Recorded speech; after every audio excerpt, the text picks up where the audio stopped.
गांव में गोपाल और राधा पति पत्नी रहते थे। राधा एक जलपरी थी। इस बात से सभी गांव वाले अनजान थे। राधा एक औरत का रूप बदल कर गाँव में रह रही थी। वो पानी के बाहर ज्यादा देर तक रह नहीं पाती थी, इसलिए गोपाल उसके लिए एक पानी वाला हेलमेट बनवाता है, जिससे उसे बार बार नदी में न जाना पड़े। नहीं, जब से आपने ये पानी वाला हेलमेट बनवाया है तब से मुझे कोई दिक्कत नहीं है। राधा, अब तुम्हें सांस लेने में कोई दिक्कत तो नहीं है ना?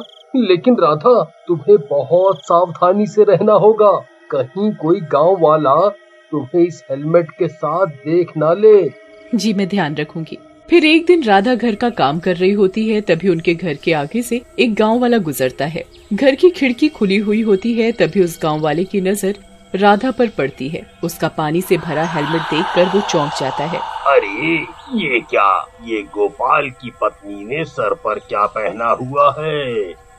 इसमें तो पानी भरा हुआ है। भला ये इसमें सांस कैसे ले रही है?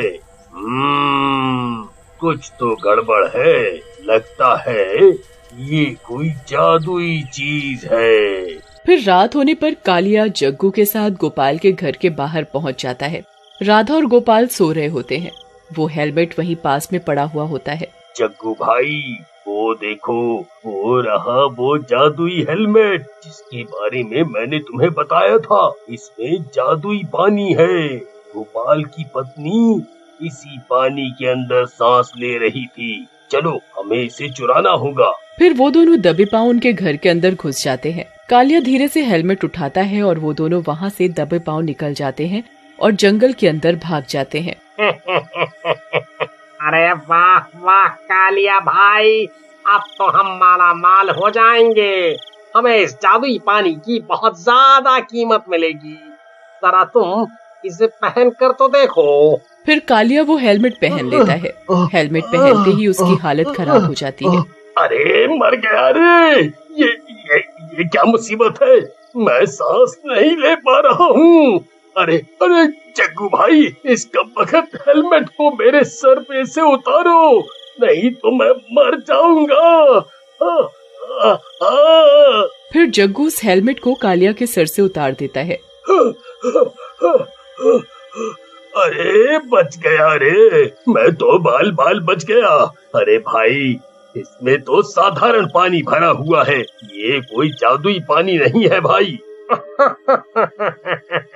भाई, अगर ये जादुई पानी नहीं तो फिर राधा इसमें सांस कैसे ले पा रही थी?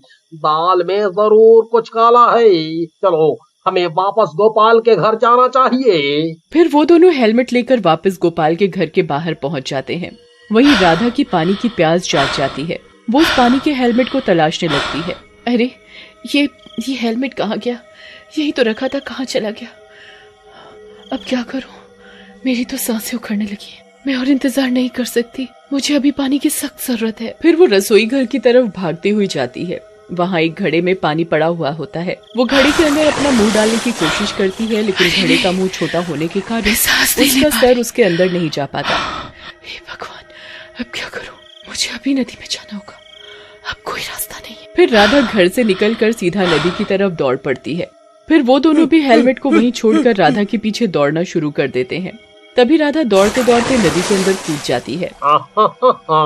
अरे कालिया भाई, ये तो नदी में कूद गई। तभी राधा अपने असली रूप में आ जाती है और एक जलपरी का रूप लेकर नदी में तैरने लगती है।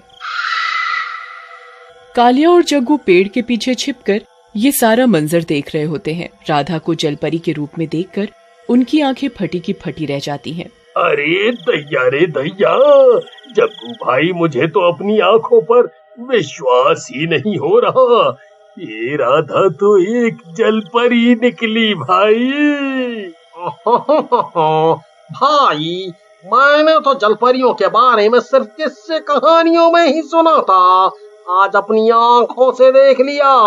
भाई, ये सोचो, इस जलपरी की बाजार में हमें मुंह मांगी कीमत मिलेगी। सही कहते हो भाई, हमें इस जलपरी को पकड़ना ही होगा। फिर राधा कुछ देर नदी में रहने के बाद पानी से बाहर निकलती है और औरत के रूप में आ जाती है और अपने घर की ओर चल देती है। कालिया और जग्गू भी उसका पीछा करने लगते हैं।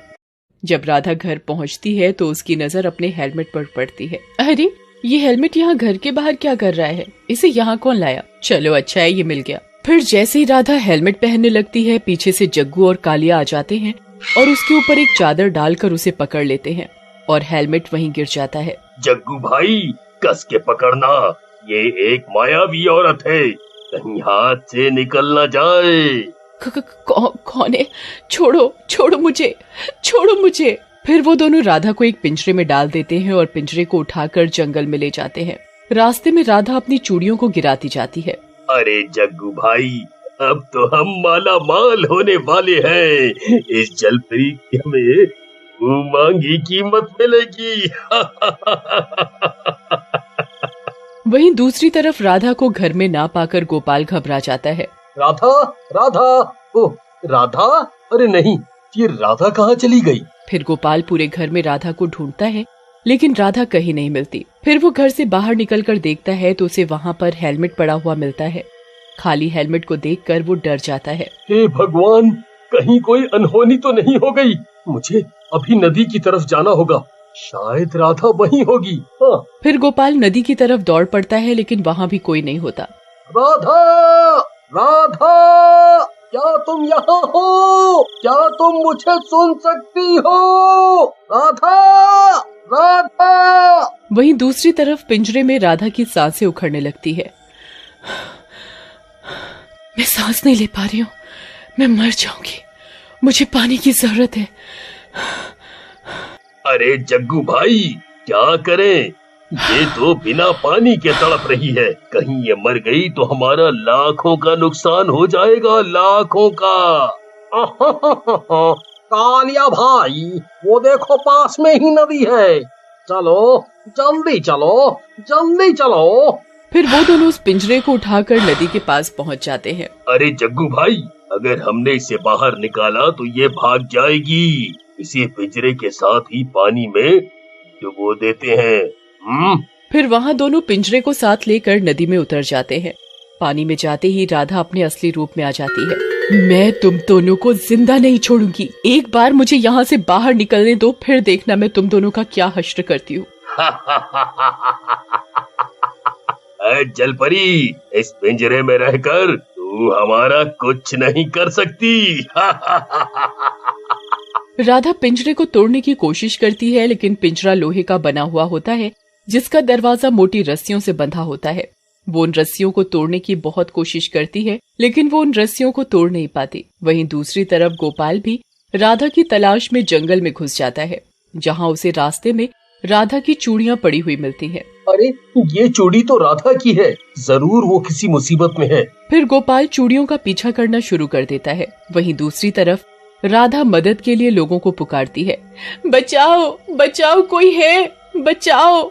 अरे बेवकूफ जलपरी, क्यों अपनी मौत को बुला रही है? अगर गांव वालों ने तुझे इस रूप में देख लिया तो तुझे एक मायावी चुड़ैल समझकर आग लगा देंगे, आग। हे भगवान, अब मैं क्या करूं? मदद के लिए किसे पुकारूं? कालिया और जग्गू नदी से बाहर निकलकर आराम करने लगते हैं। तभी राधा पानी के अंदर मछलियों से मदद मांगती है। मछलियाँ जल परी की मदद की पुकार सुनकर वहाँ पहुँच जाती हैं। हे मछलियों, मुझे तुम्हारी जरूरत है, तुम अपने नुकीले दांतों से इन रस्सियों को काट सकती हो, मेरी मदद करो। फिर सभी मछलियाँ रस्सी को काटने लगती हैं और कुछ ही देर में रस्सियाँ कट जाती हैं। रस्सियाँ कटते ही जल परी पिंजरे का दरवाजा खोलकर बाहर निकल जाती है। अरे मर गए रे जग्गू भाई, ये कमबख्त पिंजरे से बाहर कैसे निकल गई? अब क्या करें? यही सोचकर वो दोनों भी नदी में कूद जाते हैं। अच्छा हुआ तुम दोनों खुद ही पानी में मरने के लिए आ गए। अरे अरे अरे मर गए रे। और कुछ ही देर में उन दोनों की दम घुटने से मौत हो जाती है। फिर जलपरी नदी से बाहर निकल जाती है और कुछ ही देर में गोपाल भी वहाँ पहुँच जाता है। राधा, तुम यहाँ क्या कर रही हो? तुम ठीक तो हो ना? किसी ने तुम्हें देखा तो नहीं ना? फिर राधा गोपाल को सारी बात बताती है। शुक्र है भगवान का, तुम्हारी असलियत किसी को पता नहीं चली। फिर वो दोनों वापस अपने घर की ओर चल देते हैं।